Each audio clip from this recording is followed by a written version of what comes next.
Hi, I'm Mitchell, and this is Board Game Battles. Alright, doing something a little bit different today. It feels weird sitting in the middle of the table. I just received this box in the mail, the newly released Tapestry expansion, Arts and Architecture. Very, very excited about it. The pre-release was on Wednesday. Today is Monday as of filming, and hopefully I'm uploading on Monday. So a very quick turnaround for Stonemaier. I don't usually do unboxings. Kind of just on a Stonemaier high right now. Just a little bit ago, I had an interview with him because we just had a Stonemaier debate. That's going to be going live on Tuesday, or maybe already if you're watching this after the day it goes live. So I'll just do a quick little unboxing. Got my trusty knife. I like Tapestry a lot. Other than Scythe, I would say it's my favorite Stonemaier game. So let's see what's in here. There's a lot of content out there. Jamey's already showed all this stuff off, so nothing new, but I'll kind of, I guess, give a little review as we go of the components. The first Tapestry expansion, Plans and Ploys, was kind of just more of the same. This one does add some new mechanics. The big thing is that there is a new track, the Arts and Architecture track, which looks pretty cool. We also have some new landmarks that are really interesting. I like how they tie into other games. There's a castle from Between Two Castles from Mad King Ludwig, and also the villa from Viticulture. As you've come to expect with Stonemaier content, nice, but at the same time short and accessible rule book. This isn't quite the same material as like in the Wingspan one, for example. It's not quite textured, but it's still really, really nice. Explaining the expansion content. This one is a little bit more textured. This is for the Automa. I have a reference guide for the arts track and the new technology tiles. Ooh, this feels special. It's in an envelope, and it's sealed. I haven't seen that in games other than, like, if it's a legacy game or something, whenever you're supposed to open an envelope. I don't think it's going to be possible for me to open this in a way that it will be able to be closed again. So, sorry if you're upset about me ripping this envelope, whoever you are. Let me just put this back. That artwork is so pretty, so you can see it. So these are going to be our new civilizations, and I'm assuming, yeah, the new capital city mats. I'll go through a couple of these. We've got the collectors. It says, when you gain at least one of the following during an advancement turn, you may place one of them on this civilization if there isn't already one of that type and gain resources. At the end of the game, you're going to scaling victory points determined by how many different objects are on this mat. But the things on the mat still count as yours for the purposes of scoring, but they can't be used anymore. Cards and tiles placed face down. That's interesting. I don't think this is one that I'll grab because in general, I feel like those things, so there's like a tower, an outpost, a gray income building, a tile. Some of those things would be a lot more useful on the board, I think, than just for a few victory points. Maybe not a tile or a tapestry card, but some of those other ones. I don't know what that symbol means. It's like a little, I'm sure you can't see it, but it's a little castle. I don't think I've seen that in the base game. It must be something new in this one. The Renegades, it looks like they have their own track.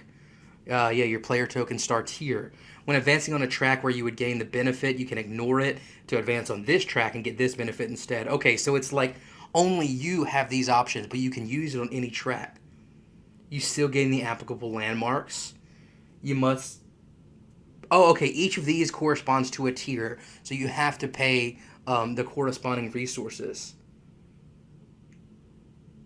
It counts toward the end of track achievement. Wow, that's really cool.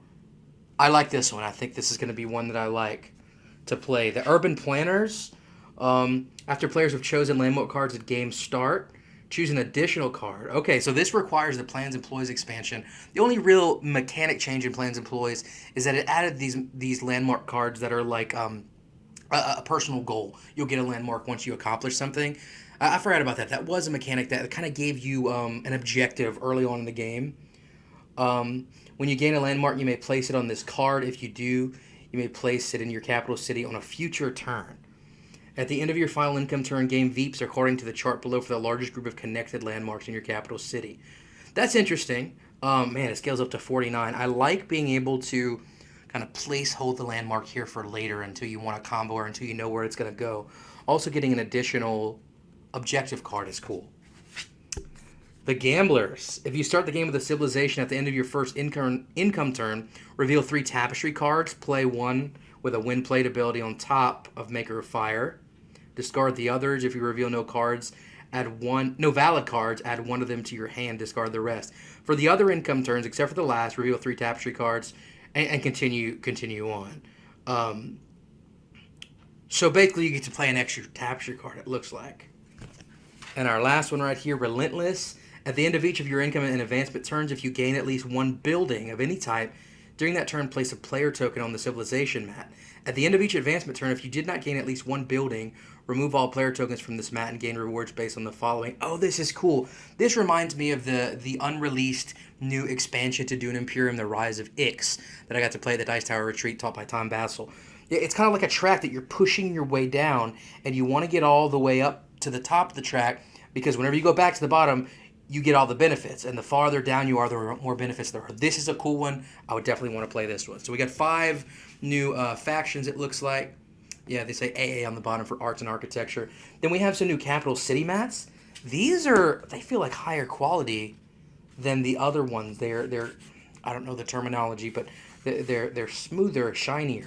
Also, I just noticed they have a different colored back.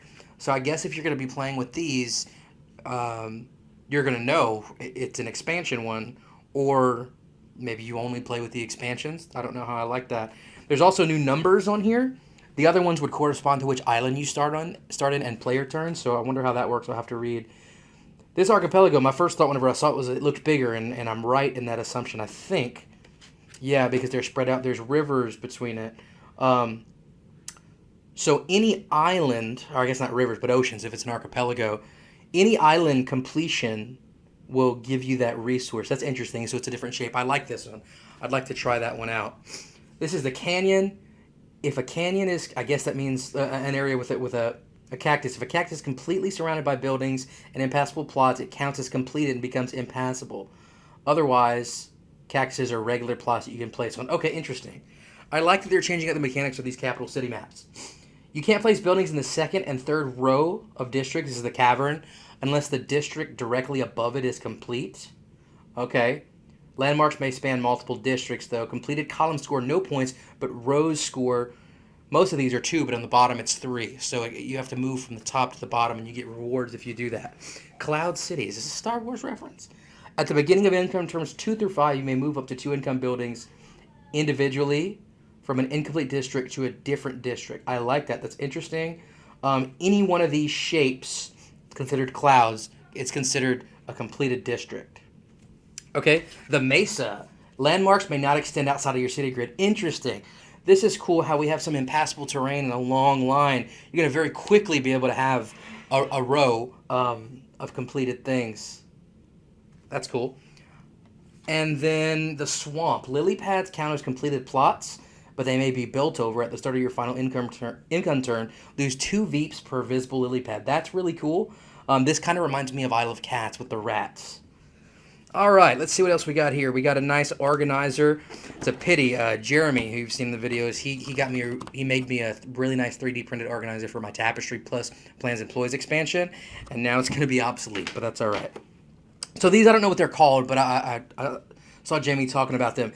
Basically, these are upgrades for each of your income tracks to make the benefits better. I really like that concept. It seems a little fiddly, which he did say happened, but it's you only fiddle with it whenever you initially place it down. One of those already punched.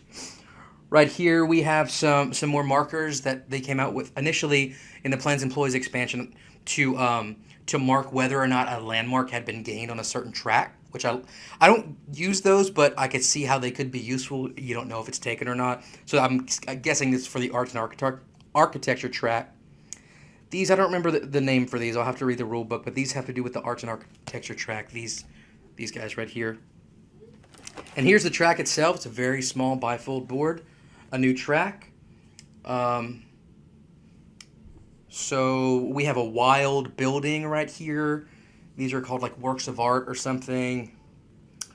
We have some mechanics similar to the technology track where you can get rid of 3 cards and draw another one, but with these works of art or something like that they're called. This is cool. It's a small board. Sorry about that, technical difficulties. We have, looks like a bunch of new cards. I'll open this up. I'm not going to go through all of them because there are a lot. I know there's some new Tapestry cards, I can tell from the face of this. On the back, there's some more. It looks like it's for Automa. I'm sure there's going to be technology cards in here. I don't remember. I've watched Jamey's content on it. Let's see if some of these are going to be technologies. I liked how in the Plans Employees expansion, even though a lot of it was more of the same, it used the existing content in new ways. Like there were technology tiles that could, for example, give you a landmark.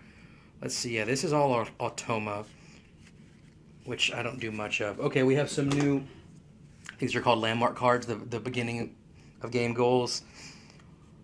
Some things that seem a little bit similar, at least mechanic-wise, at the end of your turn, if you've invented at least 3 technologies. Get the bird watching post. I guess that's a Wingspan reference. I'll look at those in a second. The bridge, at the end of your turn, if you control 3 territories adjacent to your starting territory. If you move into a tier that no longer had its corresponding landmark. That's interesting. It kind of rewards you for sandbagging. The villa, that's the one from viticulture. At the end of your turn, if your capital city has at least 3 different types of income buildings. So it's encouraging you to diversify. The windmill, if you have reach at least tier 2 on 2 advancement tracks or more. Okay, those are interesting. I'll get to those molds in just a second. Got a lot of Tapestry cards. I'm not going through them all. And okay, good. We do have some new technologies as well. There's a lot of text on this one. Let me see. The War College. If there's no landmark on this card, whenever you gain a landmark, you may place it on this card to immediately upgrade the War College. The prereq for upgrading to the top row is that there's a landmark. Okay, that's what that tower symbol is. I do remember Jamey talking about it. Not going to go through all of these. There's a lot. But it's kind of more of the same, except there's one for arts and architecture. Just briefly looking through a few of these Tapestry cards. Yeah, kind of more of the same, going twice on the science die, stuff like that. A lot of these. I'm saving the best for last with the landmarks. They look pretty cool. Let's go ahead and open these again. I don't remember the terminology. Once I read the rule book, I'll know. But these square little cards that correspond to the arts and architecture track. Masterpiece, that's what it's called. I don't remember all the mechanics on exactly how these work, but maybe I'll post up a review or a playthrough to show you guys. Some cool little things on here. I was telling Jamey in our interview I'm a theater teacher, so I'm excited to have an arts track. And there we go. I don't know if you can see it, but that is a theater card. I love it. We've got more player cubes for the new track, and also I guess there's just more ways to use them. Yeah, we've got, looks like 5 of each color. The new science die, which is cool. So instead of the old one, this one is a D, I don't know, 16. I'm bad at math, but it had to incorporate the new track. Do D16s even exist? I don't know. Ignore that. All right, let's look at some of these. Okay, this may be a Charterstone reference. I didn't even realize. It's a little pumpkin. I know it's kind of hard to see. Maybe I'll get some close-ups a little bit later. This one's interesting looking. It looks kind of like, it reminds me of the skyscraper from the Plans Employees expansion. The clock tower reminds me of Everdell. The villa, that looks very viticulture. I like these crossovers. The bird nest. The castle is probably the coolest. Jamey had mentioned how some of these molds are going to have just like one thing poking out to fill up those special areas that a lot of times you couldn't fill with a landmark. The castle looks really cool. We've got a bridge and a windmill. Maybe this is a scythe reference as well. Well, that is it. I'm just checking to make sure there's nothing under the organizer. You guys should check this out. I'm going to get a play-in of this soon and maybe hit you up with my thoughts. All right, take it easy.